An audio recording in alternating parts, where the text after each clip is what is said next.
যুদ্ধের পারদ এখন আকাশচুম্বী। দীর্ঘদিনের বৈরিতা ছাপিয়ে ইরান ও যুক্তরাষ্ট্রের মধ্যকার সম্পর্ক এমন এক পর্যায়ে দাঁড়িয়েছে যেখান থেকে ফেরার পথ ক্রমশ সংকীর্ণ হয়ে এসেছে। পর্দার আড়ালে কূটনীতির দাবার চাল চাললেও রণক্ষেত্রে তার কোনো প্রতিফলন দেখা যাচ্ছে না। বিশ্ববাসী যখন শান্তির আশায় দিন গুনছে, তখন খোদ মার্কিন প্রেসিডেন্টের কণ্ঠে শোনা গেছে ভিন্ন এক সুর। মার্কিন সংবাদ মাধ্যম এনবিসি নিউজকে দেয়া এক বিশেষ টেলিফোন সাক্ষাৎকারে ডোনাল্ড ট্রাম্প জানিয়েছেন, ইরানের সাথে এখনই কোনো চুক্তিতে পৌঁছানোর জন্য তিনি প্রস্তুত নন। যদিও তেহরান প্রশাসন আলোচনার জন্য যোগাযোগ করেছে, কিন্তু ট্রাম্পের স্পষ্ট কথা, শর্তগুলো এখনো যুক্তরাষ্ট্রের মন মতো হয়নি। ইরানের পারমাণবিক কর্মসূচি পুরোপুরি বন্ধ না করা পর্যন্ত কোনো সমঝোতা সম্ভব নয় বলে তিনি স্পষ্ট করে দিয়েছেন। সাক্ষাৎকারে ট্রাম্পের ভাষায় এক চরম আক্রমণাত্মক রূপ ফুটে উঠেছে। তিনি দাবি করেছেন, ইরানের অর্থনীতির প্রাণকেন্দ্র খার্ক দ্বীপ ইতিমধ্যে মার্কিন হামলায় বিধ্বস্ত হয়ে গেছে।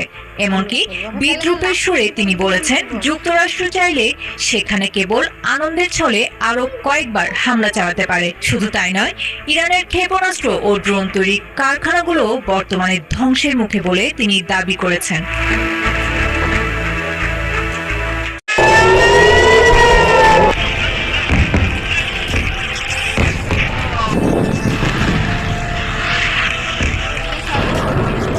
মধ্যপ্রাচ্যে যুদ্ধের পারদ এখন আকাশচুম্বী।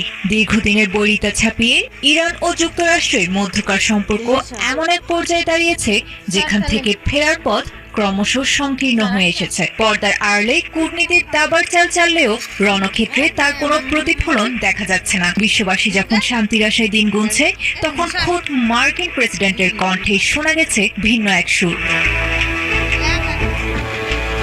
মার্কিন সংবাদ মাধ্যম এনবিসি নিউজকে দেয়া এক বিশেষ টেলিফোন সাক্ষাৎকারে ডোনাল্ড ট্রাম্প জানিয়েছেন, ইরানের সাথে এখনই কোনো চুক্তিতে পৌঁছানোর জন্য তিনি প্রস্তুত নন। যদিও তেহরান প্রশাসন আলোচনার জন্য যোগাযোগ করেছে, কিন্তু ট্রাম্পের স্পষ্ট কথা, শর্তগুলো এখনো যুক্তরাষ্ট্রের মন মতো হয়নি। ইরানের পারমাণবিক কর্মসূচি পুরোপুরি বন্ধ না করা পর্যন্ত কোনো সমঝোতা সম্ভব নয় বলে তিনি স্পষ্ট করে দিয়েছেন।